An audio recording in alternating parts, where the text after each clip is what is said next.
Ucrania y así poner presión sobre la economía rusa. Esto es algo que ya intentó hacer Biden, ¿no? Fue la razón por la que Biden, digamos, tuvo ese cambio de posición respecto a Arabia Saudí, de pasar de llamar a Arabia Saudí un estado paria, ¿no? Presentarlo como un estado paria, como había prometido durante la campaña, a intentar recuperar relaciones con Arabia Saudí, ir hasta Riad para reunirse con Mohammed bin Salman e intentar cambiar la política de Arabia Saudí en el contexto también de las elecciones de mitad de mandato y la cuestión, pues, como decía, del petróleo, que necesitaba que se mantuvieran los precios bajos para conseguir dañar la economía rusa. Así que, bueno, aquí veremos qué capacidad de influencia esta vez va a tener Trump respecto a diferencia de Biden, ¿no? Hubo esta Yo promesa de tengo, Mohammed bin Salman. en este sentido, y siguiendo un poco la conversación que tuvimos la última vez que estuvimos aquí en streaming los dos sobre qué va a hacer Arabia Saudí exactamente, ¿no? Que Mm, estuvimos hablando sobre cómo fue el lunes, ¿verdad? Creo que fue el lunes. me suena. Sobre cómo iba a reaccionar Arabia Saudí a los intentos estadounidenses de volverles, por así decirlo, a moverles a su lado, en ese sentido, ¿no? Mm, De alejar a Arabia Saudí de esa decisión que había tomado en la década pasada de ah, moverse hacia una cierta neutralidad regional y ahora, de hecho, y puntual colaboración con los distintos principales actores internacionales, y cómo Estados Unidos quería retomar ese acercamiento. Recuerdo ahora que estaba pensando que eso también ya pasó en la primera administración Trump, ¿no? Me acuerdo de la mítica foto del orbe, ¿no? En Arabia Saudí con Trump sí, y el Bin Salman y sí, sí. Bin Zayed, si no recuerdo mal. ¿Bin O era el Zayed? Sisi, no. O era el Era Sisi. sí es. Era el Sisi, ¿verdad? Sí. Me habrá pensado. ¿Ves a veces? No, era el Sisi. O sea, me acuerdo a fotos del orbe, en términos generales, ¿no? Esa fue una foto bastante sonada en ese sentido de lo llamativa. Y que eso, pues fue. Si vamos a ver, si vamos a tomarnos esta señal de Bin Salman, de ese deseo de inversión en Estados Unidos, como un intento de apaciguamiento en ese sentido, para que A no mí eso les me parece un presionen aspecto más. fundamental, el Bueno, mantener buenas relaciones con Trump personalmente. sí. Pero así es hasta el punto de tratar de evitar que les presionen mucho y les dejen a su aire. ¿Cuánto Mm. van a presionarles realmente en ese sentido? Porque no me acuerdo ahora qué figura de la administración Trump ha dicho en sus últimas horas, en los últimos 2 días, que el Ujú. objetivo fundamental ahora de la región, sé que unas horas he dicho, que es ese acuerdo Israel-Arabia Saudí, que es una de sus prioridades para la Sí, región, sí. y Ujú. que me pregunto cuánto van a tratar de tolerar. Me llama la atención, o sea, me pregunto, son mis grandes curiosidades, no voy a decir inquietudes tampoco, ¿no? Mis grandes curiosidades de cara al futuro de la región, que va a estar muy movida en 2025, que sé que había una cierta expectativa de que se terminaban las dos guerras más grandes, ¿no? Teniendo en cuenta que terminó Siria y todo esto, ¿no? Que no iba a ser tan ajetreada como había sido en 2024, pero yo creo que vamos a tener mucho Oriente Medio a lo largo de 2025.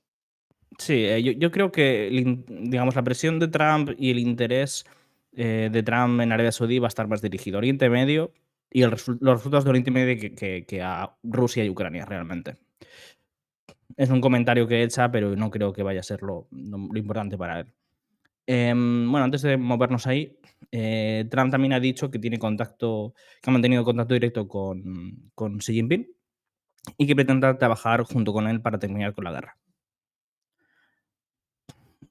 Aquí, bueno, vemos, digamos, ese aspecto de la figura de Trump de que él sí que está dispuesto a hablar con los rivales. Él está dispuesto a hablar con quien sea, con quien haga falta.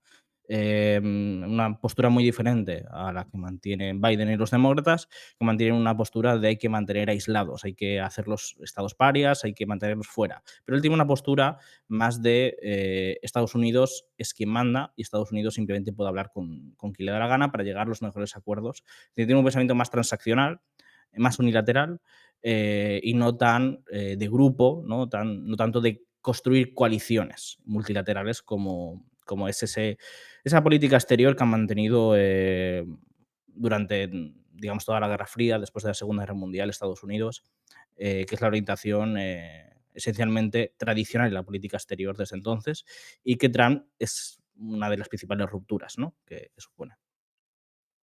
Después también en relación con China, en el foro de Davos ha dicho cosas bastante curiosas. Básicamente ha dicho sobre control de armas nucleares con China y Rusia. Y ha hablado de que que le gustaría una desnuclearización y que antes de las elecciones de 2020 él y Putin estaban hablando sobre la desnuclearización de nuestros dos países y China habría entrado también con ellos. También dijo, China tiene actualmente un armamento nuclear mucho menor que el nuestro, pero, pero nos alcanzará en algún momento durante los próximos 4 o 5 años. Algo que claramente corroboran los informes anuales del Congreso sobre el desarrollo del programa militar chino. China pues, siempre ha estado mucho más atrás en el arsenal nuclear y lo que está haciendo es llegar a la paridad, ¿no? Dice que al presidente Putin también le gustó esta idea de reducir drásticamente el armamento nuclear y dice que a China también. Se están gastando enormes cantidades de dinero en energía nuclear y la capacidad destructiva es algo de la que ni siquiera queremos hablar. Queremos ver si podemos desnuclearizarnos y creo que es muy posible. Y puedo decirles que el presidente Putin quiere hacerlo. Él y yo queríamos hacerlo, tuvimos una buena conversación con China, ellos habrían estado involucrados y eso habría sido algo increíble para el planeta. Bueno, esto va también pues, en la cuestión del enorme gasto que supone el armamento nuclear y con las últimas, digamos, generaciones de estos programas. El programa Sentinel, por ejemplo, lo que leo con el formato triada, costaría 141.000 millones de dólares su renovación, que es un 81% más de lo estimado inicialmente. Así que, bueno, no sé cómo ves tú esta intención, digamos, de política de grandes potencias, ¿no? De llegar a acuerdos, bueno, ya no sería el modo bilateral de la Guerra Fría, de grandes potencias de la Guerra Fría, sino ya estaríamos hablando de un modo más multipolar a tres bandas.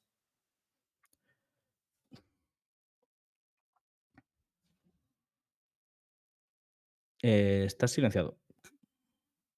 Perdón. Yo creo que hay dos grandes temas que tiene que resolver antes de dar ese paso. Porque Mm, creo, sinceramente, que Trump ujú, puede querer dar ese paso, aunque lo coja un poco con pinzas, mm, porque ujú, quiero recordar que durante la administración Trump se fue el Tratado Open Skies, el INF, sí. y otros tantos, sí que Trump durante su primer mandato estuvo desmantelando buena parte. Claro, El por qué pero lo la hizo o no, lógica. porque en buena parte fue desmantelar el sistema de la Guerra Fría para Ujú, potencialmente sustituirlo por otro sistema nuevo, ujú. ¿no? Es, Claro, es, la eh, lógica era que China no es estaba complejo. dentro de esos tratados Sí, pero también. al mismo tiempo tengo cierto grado de escepticismo, ¿no? O sea, porque por ahora he visto a Trump romper mucho y hacer poco en ese sentido, ¿no? Mm, ujú, Eh, entonces, yo creo que hay dos grandes temas, dos grandes problemas, ¿no? Primero tienen con Rusia que arreglar Ucrania y con China arreglar la economía. Es que son dos grandes temas que no son fáciles de arreglar ninguno de los dos en ese sentido. El llegar a una situación que Trump considere apropiada de las relaciones comerciales bilaterales con China va a ser una cuestión compleja. Sé que supuestamente llegaron a un acuerdo, bueno, supuestamente, llegaron a un acuerdo antes de que saliera, ujú. de terminarse el primer mandato, que nunca llegó a ningún sitio después porque perdió las elecciones, Mm. pero Y la pandemia se cargó todo, es decir, la pandemia se cargó todo. no Pero se pudo aplicar. habría que ver el cómo se retoma eso, si es que se hace, porque sobre todo ahora la carrera tecnológica es mucho más fiera. Y es donde me parece que puede ser el mayor obstáculo para cualquier tipo de acuerdo generalista que normalice, o digamos, destense, me parece más correcto quizá, las relaciones económicas entre China y Estados Unidos. Ahora bien, esto también encontró otro obstáculo, y es el hecho de que la única política que ha puesto de acuerdo en política exterior a los republicanos y los demócratas de los últimos 5 años ha sido ser halcones con China. Me cuesta también ver muchos ojos favorables a toda una serie de acuerdos, salvo que sean muy beneficiosos para Estados Unidos, y en consecuencia no los veo, por tanto, aceptables para China. Así que vamos a irlo Ujú, viendo. Y por supuesto, de Ucrania ya ni hablamos, de las complicaciones que tiene el poder. Pero si llegase a superar ambas cuestiones, entonces sí que veo que a lo mejor se pueden llegar a formar ciertos temas trilaterales entre China, Rusia y Estados Unidos. Pero hasta entonces, pues hay queda ujú. rato, vamos a decirlo así. Sí, sí. Bueno, precisamente una de las cosas que está buscando mucho la administración Trump, parece, es para conseguir esa máxima presión contra Irán y obligarla, digamos, a un acuerdo en unas condiciones favorables para Estados Unidos, un JCPOA 2.0, algo que parece que mm, digamos, tiene cierto realismo dentro de la administración Trump, que no es algo meramente hablar por hablar.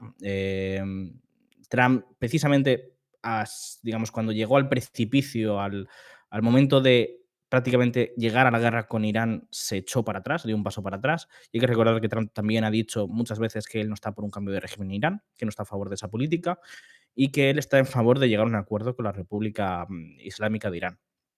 Entonces, evidentemente, un aspecto fundamental después de que esa política, digamos, haya fracasado porque no se consiguió sus resultados, Irán no consiguió hacer, Trump no consiguió hacer que Irán se sentara en la mesa de negociación.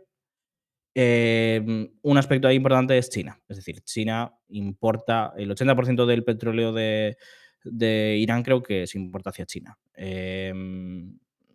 Y si no, es una cantidad parecida. Es básicamente que si China entrara, digamos, en un acuerdo con Estados Unidos para estabilizar Oriente Medio, algo en lo que Irán también tiene interés, perdona, algo en lo que China también tiene interés, es algo que, digamos, yo creo que se vio demostrado en el acuerdo Irán-Arabia Saudí.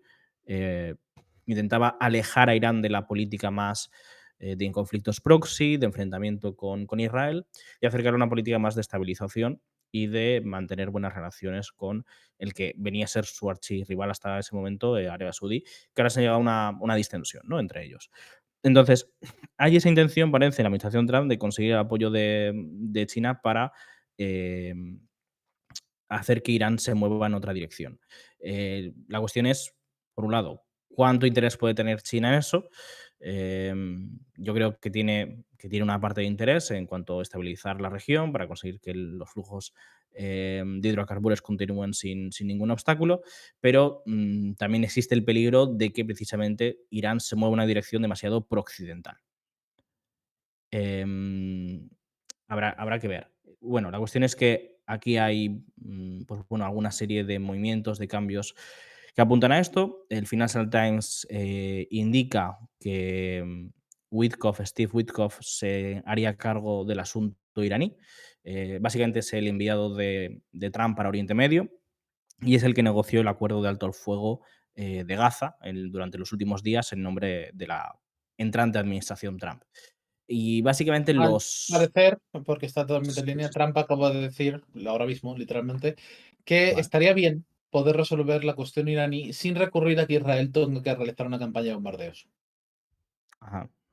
Cosa que la prensa israelí no se está tomando muy bien, debo decir. Sí, sí. Esto es lo que voy a decir ahora. Steve Witkoff no está muy bien visto dentro de los israelíes. Presionó mucho para ese acuerdo de Gaza. Les resultó bastante incómodo la manera en la que trabajaba y el poco tacto que tenía hacia los israelíes, cuando en sus típicos movimientos de filibusterismo, perdonad, de Netanyahu, por así decirlo, em, cuando Netanyahu le dijo que era Sabbath y que no estaría para recibirle, básicamente Witkoff le dijo que le daba igual, que a él el Sabbath no le importaba y llegaría a Tel Aviv a X hora y que se sentaría a negociar. Y ahí tenía que estar. Y Netanyahu hizo caso y ahí estuvo. Es un poco, pues, seguir con la posición de eh, la superpotencia soy yo y no eres tú. Soy yo quien dicta las normas, ¿no? Que es algo que parece que Biden no quiso, una posición que Biden no quiso adoptar. Y Witkoff, bueno, ha llegado a decir que Qatar podría unirse a los acuerdos de Abraham, que ha sido un país que ha ayudado mucho en el resultado de esta negociación. Y bueno, la prensa israelí parece, pues eso, que no le cae muy bien, incluso ha llegado a decir que es un agente de Qatar, comprado por Qatar. Así que bueno, esa es la situación en este punto. Y yo creo que ahí, bueno, lo que se apunta es eso, la posibilidad de que se está viendo también en Irán. Es decir, en Irán hay sectores que apuestan por una reaproximación a Estados Unidos y después de, digamos, después de haber perdido Siria, después de haber perdido eh, buena parte de esa defensa avanzada, ¿no?, que era la estrategia de Israel, básicamente ya no, es decir, pueden jugar la carta de vender, digamos, esos activos sin que les cueste demasiado caro porque ya los han perdido en buena parte, pero que aún tienen un peso político importante esa decisión porque permite aislar políticamente tanto a los palestinos como a Hezbollah, como en parte a Yemen, aunque Yemen es otra historia, ¿no? Fundamentalmente yo creo que esa posición se podría mantener si Irán puede mantener su arsenal de misiles, porque es el otro seguro que tiene Irán y que antes no tenía tan desarrollado. Es decir, la defensa avanzada se puede abandonar si Irán mantiene un arsenal de misiles que le permita asegurar esa disuasión. Eso es lo que pienso. No sé cómo lo ves tú. Yo creo que es una cuestión complicada. Se ha hablado mucho también de que eso, de la importancia del programa de misiles iraní dentro de cualquier tipo de acuerdo regional. Pero, y un ejemplo de cómo puede funcionar esta retórica también lo contamos en Ucrania, por ejemplo. Zelensky también ha hablado de que una alternativa que le podrían dar a toda la cuestión de un paraguas de la OTAN y demás era darle miles y miles y miles de misiles. Es algo que se ha hablado un poco en estos términos, para poder disuadir en ese sentido a Rusia. Si Ujú. funcionase o no, y es otro tema, ¿no? Pero es una idea que circula en ese sentido. Y algo que, bueno, y estaba pensando en esto y leyendo un comentario por el chat diciendo que no, si Trump no es tan sionista como Biden y demás, y yo estaba pensando, nuevamente estaba pensando en las figuras de la administración Trump, ¿no? Ujú. Y en cómo sí que son muy sionistas, sí Sí, que son muy sé que está muy sionistas, rodeado. pero pienso que una cuestión es el sionismo para con Tierra Santa, para con Palestina, en ese sentido, Mm. que pienso que es totalmente imperante dentro de la administración Trump, igual que lo era de buena medida dentro de la administración Biden. Claro, es decir, este Eh, acuerdo sería vender a los palestinos a cambio de realizar un acuerdo con Irán y dejar vía básicamente. libre a Israel para la colonización. Y otra cosa es que esas tendencias, esas ideas de equilibrio regional para poder salir de una maldita vez de Oriente Medio, que recordemos, eh, van a hacer, estoy pensando, desde que Obama dijo que iba a hacerse el Pivot to Asia, pasó más de una década. Y ahí sigue en Oriente Medio.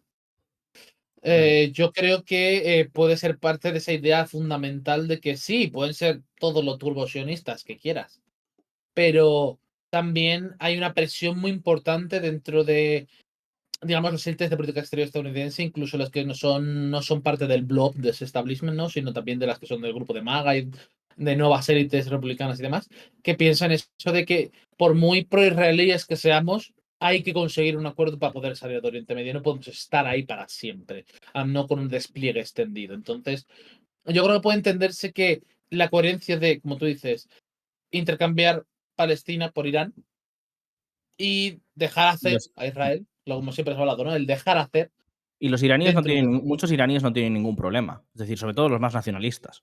No tienen ningún amor especial hacia los árabes, por ejemplo. El nacionalismo iraní o persa, digamos, se articula con una posición bastante, contraria a la influencia del mundo árabe.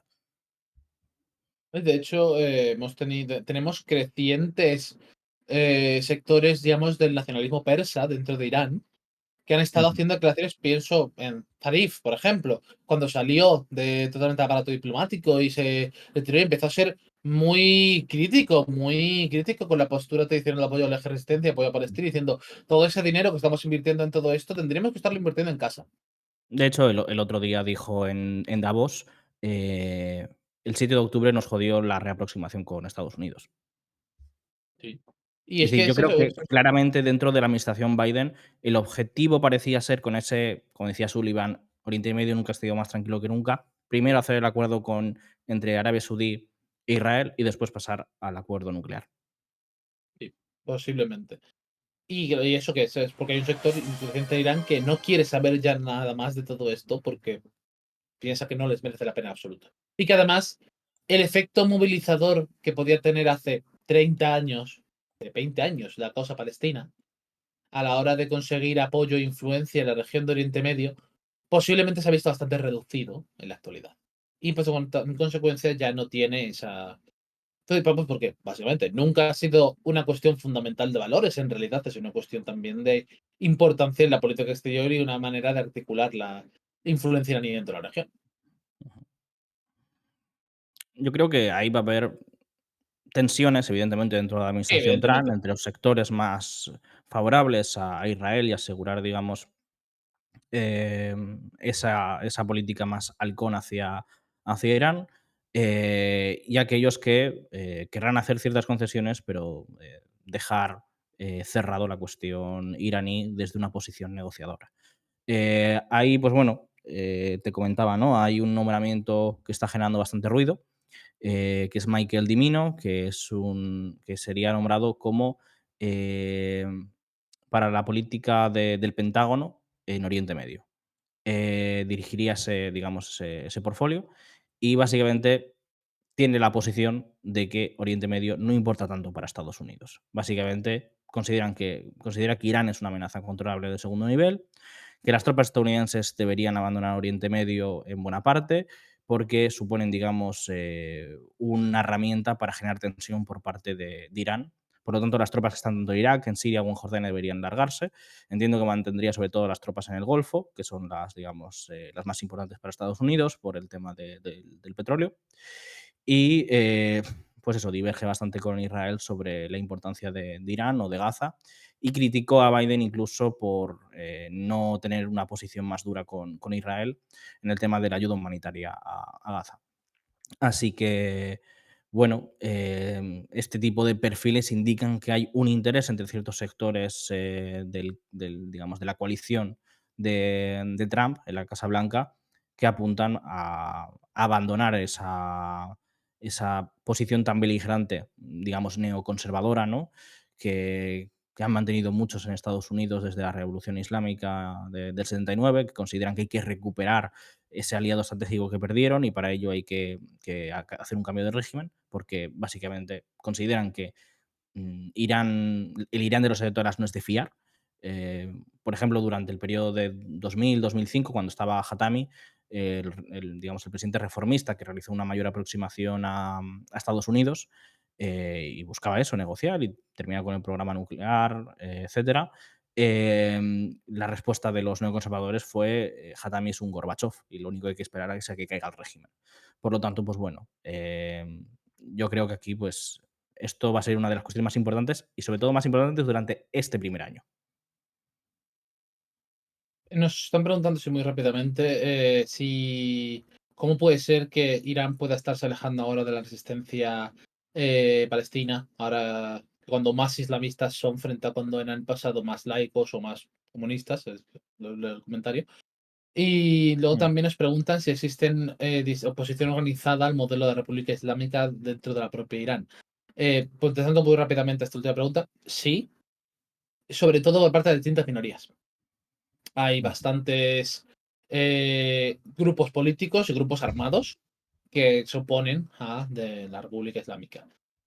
Y de hecho es bastante habitual que en las zonas periféricas haya conflicto puntualmente.